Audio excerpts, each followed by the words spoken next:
So poops, in life you can be bad at many things, but one thing you'll notice is that even if you're bad at something, you can still get better, and at the end of the day, even if someone sucks at something, you can still respect the fact that they work hard. Well, not everyone in the world is like that though, and today we will ask, why is Hadi Awang so lazy?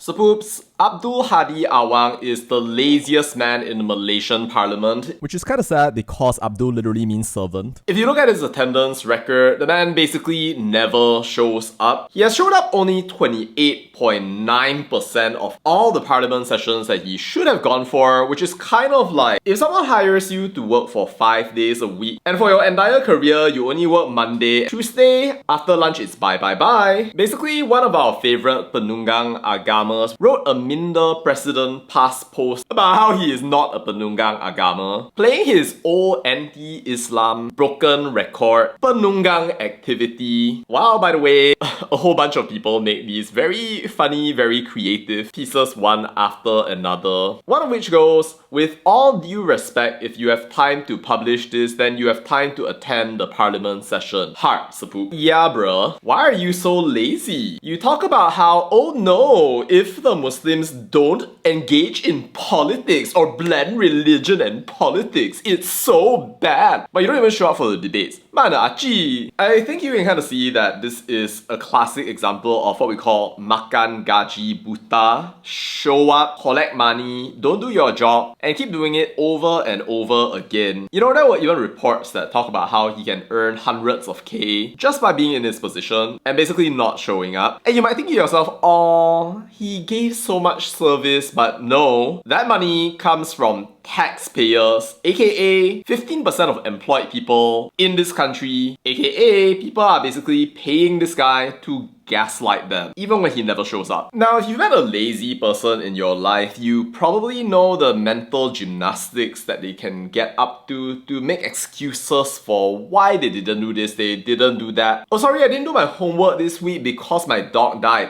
Oh, I'm sorry, I didn't do my homework that other week either because my cat died. Why whenever it comes to homework, then your pets always die one? I have a lot of pets. And Hadi Awang is no exception. Back in 2022, he said that he has tugas khas, a special job. He has such an important role out there, and you just have to wonder, is that writing his long and delulu Minder President past post? For that matter, can anybody even prove that he writes his Minder President past post? Cause what if it's a ghostwriter? Quite possible, right? Then when people question this man for being lazy, he's like, oh, hadir ke Dewan Rakyat bukan macam rekod ke sekolah. It's not like going to school. Y'all don't understand. And then he also says, oh, I want to give all the younger parliament members a chance to speak. That's so important. Yes, very important. As gaslighting. At this point, I'm sure a lot of people will say, respect your elders. He is 78 years old already. How come you want him to go and show up for parliament? To that I say, bitch, yes, he's 78 years old, but Anwar Ibrahim also 78 years old, older than him, Prime Minister. More responsibility than writing your stupid Minder President past post, and still he attendance record better than your terrible 30%. Cause you know why? Cause he not lazy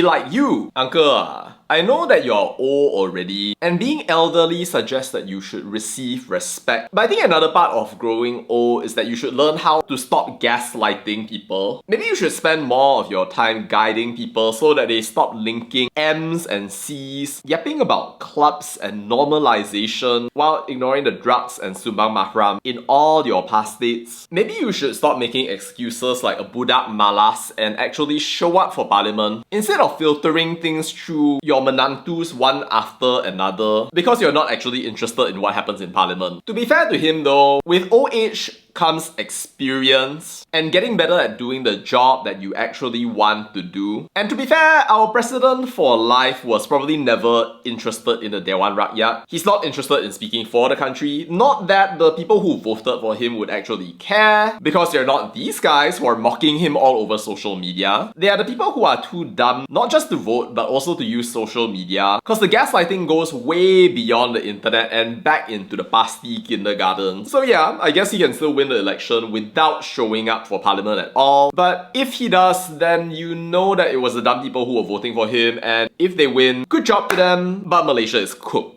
Either way though, that's just how he chose to live in this world, by being lazy and gaslighting. I'm sure that's going to menaikkan Malaysia ke pesada antara bangsa. Good job Hadi. Tunggang jangan tak menunggang. Malas itu amalan hidup kita. Now to be totally fair, gaslighting is a skill in and of itself. It's just not a skill that's very good for actually running a successful country. Oh, but he's so old, he's so unhealthy. Which raises the question of why he even wants to stay in parliament. But well, stay penunggang agama, stay lazy, and I'm sure you'll bring Malaysia to the next level. What do you think, Sapoops? Is Hadi Awang lazy? And if he's lazy, why is he so lazy? Let me know your thoughts down in the comments. That's all to say about that, and bye.